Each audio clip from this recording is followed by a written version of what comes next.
Comment enregistrer des contenus interactifs H5P pour faire une visite virtuelle. On se retrouve dans l'environnement de WordPress que vous reconnaissez ici si vous l'utilisez. Sinon, l'interface est sensiblement le même là, une fois que l'activité est commencée dans Moodle ou directement sur le site H5P. Donc, si on veut se faire un nouveau contenu, on clique sur Add New. Puis ici, bien, vous allez avoir là, le format H5P qui vous permet de choisir l'activité que vous voulez. Donc, on peut y aller par recherche d'activité ou fouiller dans la liste. Là. Ici, Virtual Tour est là. Si jamais il n'était pas installé, on vous offrirait de l'installer d'abord, là, mais là, il l'est. Donc, je clique dessus pour le sélectionner. Pour simplifier les choses un peu, je vais vous amener à un contenu que j'ai déjà créé. Donc, je vais aller dans ma librairie H5P. Parmi tout ce que j'ai créé ici, on voit Virtual Tour, donc visite virtuelle d'un laboratoire créatif. Bon, vous voyez que j'ai fait une erreur ici. Je vais peut-être en profiter pour le corriger. Donc, je vais éditer ce que j'ai fait. Vous allez vous retrouver exactement dans la même interface que tout à l'heure, mais avec du contenu qui a été déposé. Donc, ici, le titre, je vais en profiter pour corriger ma faute. Visite virtuelle d'un laboratoire créatif. J'ai mon activité ici. Si on regarde un petit peu plus en détail, là, on voit afficher la première scène, mais ça ici, c'est toutes les scènes que j'ai déposées. Donc, toutes les images ici sont des photographies 360 degrés que j'ai effectuées à l'aide d'une caméra qui fait des photos en 360 degrés que j'ai fusionnées ensemble pour être en mesure d'avoir le bon format. Donc ça, habituellement, là, votre caméra, tous les logiciels qui permettent d'arriver à la photosphère qui est élargie là, pour que ce soit plus simple. Donc la première ici, c'en est pas une, mais on peut facilement en placer une qui le serait, là, donc la salle d'impression par exemple. Okay. Celle ici, ben, on peut se promener à l'intérieur, donc c'est vraiment une photo 360.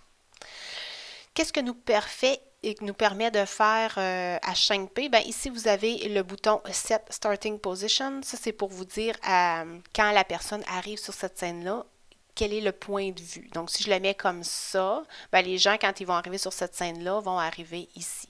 Si moi, je veux qu'ils voient en partant que j'ai un point d'intérêt sur ma photographie, bien, je pourrais la placer comme ça et cliquer sur Set Starting Point. Donc, à ce moment-là, cette photographie-là, quand les gens vont arriver dessus, elle va être placée comme ça. Si je veux ajouter une nouvelle scène, je clique sur Add New Scene.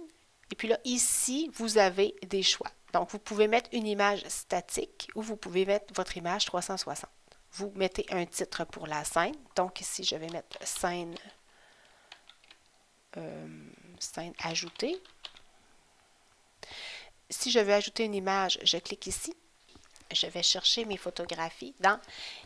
Ici, dans le Fab Lab, j'ai mes photos qui ont été traitées.